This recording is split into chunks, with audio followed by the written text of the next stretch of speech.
Fragmentado, O Clube da Luta e A Janela Secreta. O que esses filmes têm a ver com A Última Casa da Rua Needles? Se você ainda não leu o livro e não gosta de spoiler, cai fora. Se você ainda não leu e gosta e não se importa com isso, fique aqui. E se você já leu, mas ainda não tem conclusões 100% sobre o que você achou do livro, fique aqui. Por quê? Hoje eu vou trazer para vocês um link entre A Última Casa da Rua Needles, esses filmes e um caso de true crime, que é do Billy Milligan. Então fiquem por aqui e vamos conversar, amigas.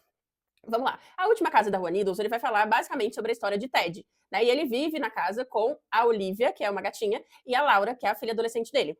E ao longo do livro, a gente vai acompanhando como foi o desenvolvimento da vida do Ted, né? Então, se você parar para pensar, às vezes o livro fica realmente arrastado, mas por quê? Porque a gente precisa entender e conhecer o personagem a ponto da gente sentir algo por ele. Seja empatia, seja achar ele chato, enfim, é para fazer com que a gente tenha emoções relacionadas àquele personagem. Então, no meu entendimento, esse livro ele precisa ser um livro arrastado para a gente mergulhar na vida desse cara.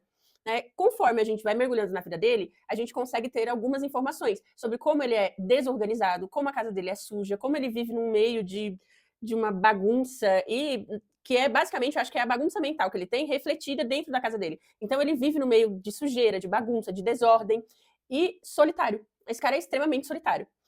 O enredo todo do livro não é só em torno do Ted. Também vai ter o caso de uma moça que a irmã dela foi raptada quando era criancinha e desapareceu, e tudo levou a crer que quem fez esse crime aí foi o Ted. E essa menina começa a voltar toda a vida dela para achar um culpado pelo desaparecimento da irmã, até porque ela perdeu muita coisa. Ela perdeu pai, perdeu mãe, perdeu irmã, perdeu sonhos, perdeu a vida toda dela, né, depois do desaparecimento da irmã dela. Então ela começa a procurar alguém que foi o causador pelaquela destruição da vida dela.